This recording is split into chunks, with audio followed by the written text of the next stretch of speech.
Well, thank you very much, Jeffrey, for giving me the floor. It's my pleasure to welcome all of you to this workshop that has been convened by the Pan-African Parliament for Media Experts in Africa.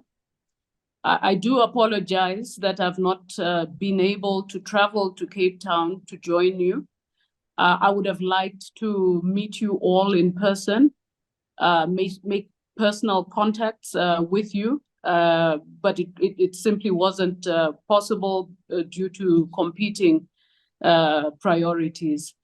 But I thank all of you for traveling from the various parts of Africa to be with us and to deepen your understanding about the work of the Pan-African Parliament, what it seeks to achieve, and more importantly, what it has achieved over the past 20 years of its existence, and the challenges that lie ahead.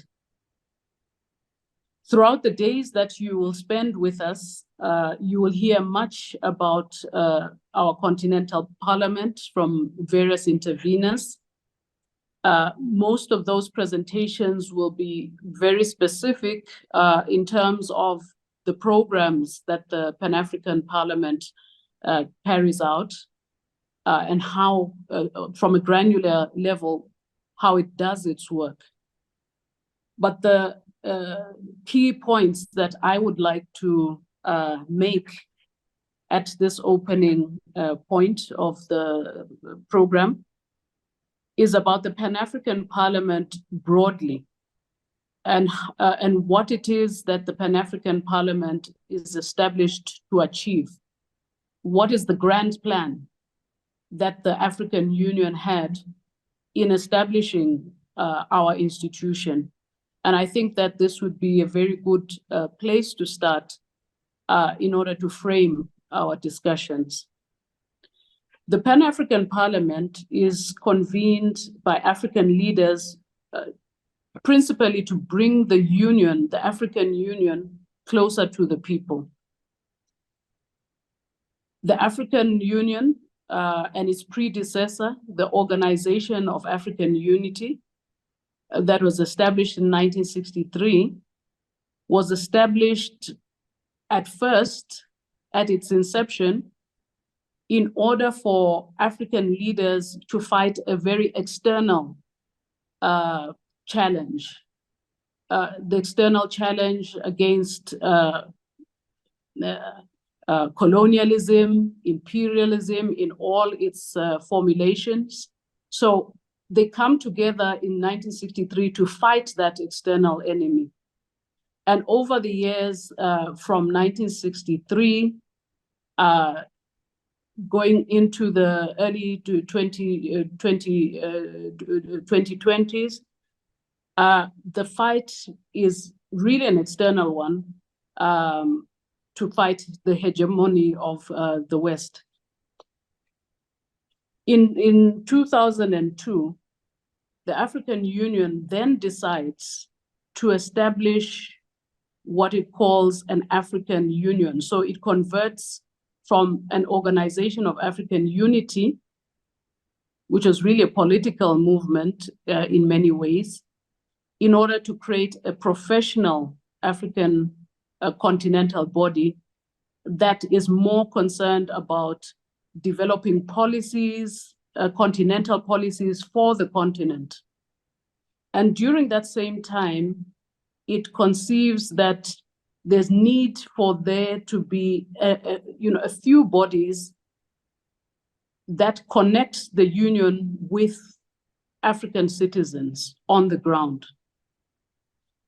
This change from the Organization of African Unity to the African Union was happening at more or less the same time as development discourse was developing across the world that says development is for people. And if development is for people, people need to be involved in policy making. They need to have a voice and they need to have a say. And in order for them to have a say and a voice, it's important to create some organs that are going to principally be very closely linked with citizens on the ground. And the Pan-African Parliament is one of such organs that is then created for that purpose. The Pan-African Parliament's role, if one looks at its protocol, the preamble of its protocol is created to make a central contribution to the integration agenda of Africa. As leaders are looking at how Africa can become more united, how the borders that were created between different African countries could be broken down, both physically and at a normative level, the role of the Pan-African Parliament is to make a contribution to that integration conversation by ensuring that citizens unite better at a social level in terms of social norms, recognizing that what colonialism did to Africa was to separate Africans, what would otherwise be one Africa, into different countries with different social norms. The Pan-African Parliament then is to create a number of platforms to ensure that those social norms become more cohesive across the continent. You will know as journalists coming from different parts of Africa that we are separated in terms of our understanding of gender, of religion, of culture. The integration agenda of Africa is to ensure that Africa sees things in a more harmonized way and speaks with one voice. Currently, there's a motto in Addis Ababa that says, African solutions for African problems. Africa must speak as a bloc, and Africa must speak with one voice. And at the center of this grand challenge for Africa is the Pan-African Parliament. The Pan-African Parliament brings together legislators from across Africa, 5 from each country, that come together to debate these norms, look at the norms that divide us, and come up with harmonized policies, harmonized laws, and make recommendations to governments on their adoption. So this is how one might see the role of the Pan-African Parliament at the bigger picture of why the Pan-African Parliament exists. Now, in order for this to be achieved, whether at a social level, in terms of cohesion of social norms, cohesion of economic policies, cohesion of culture, the Pan-African Parliament is going to also play a role in ensuring that there is cohesion of institutions. You may know, and you may hear about this in different presentations, that part of the integration agenda for Africa is to create common economic institutions, a common economic area, a common Africa free trade area, common monetary institutions. And this is to harness the economic power of each individual country in Africa and make it more a continental effort. So as Africa works on this grand agenda, there's need for us to deal with the issue of democracy and human rights in Africa and a democratic and human rights culture in Africa. This conversation is important because without a culture of democracy and human rights in Africa, Africa cannot prosper. And without a democratic and human rights culture in Africa, Africa cannot be a continent that is at peace with itself. And if those two elements are not achieved, Africa cannot speak with one voice, and Africa cannot assert itself as a global player in the global arena. Therefore, the imperative for developing a human rights culture is fundamental, and the role of the media as the fourth estate in fostering human rights and democracy is also very central.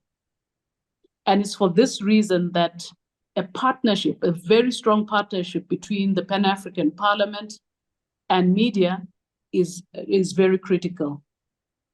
It is my hope that over the days that you're going to spend with the Pan-African Parliament, you will understand our role better in making a contribution to what Africa is seeking to achieve, but that also your relationship with the Pan-African Parliament will become an institutionalized one.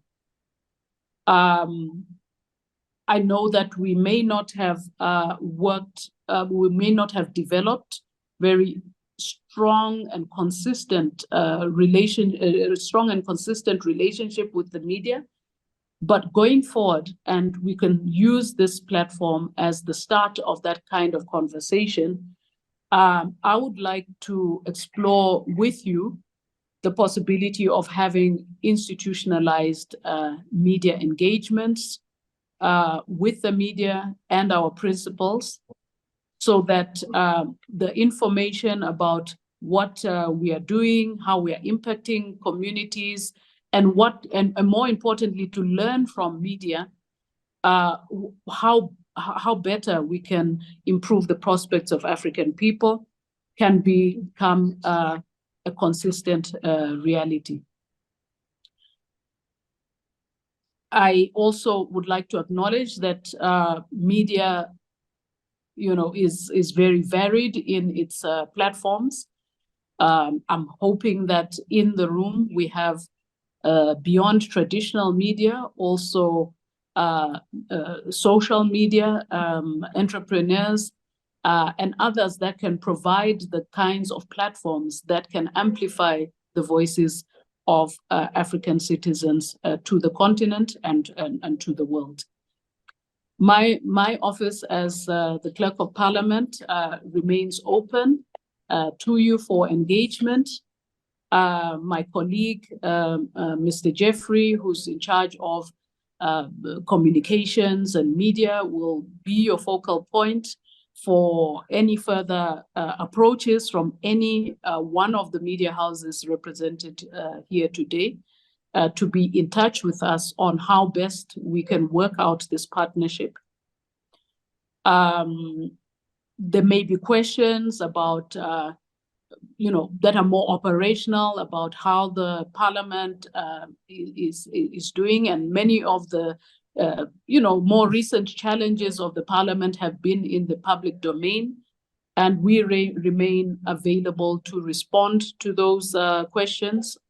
I heard very briefly Mr. Jeffrey indicate that we want media communications regarding the Parliament to be very credible, yes, but also to be holistic in terms of understanding what the challenges are, but also speaking about the achievements.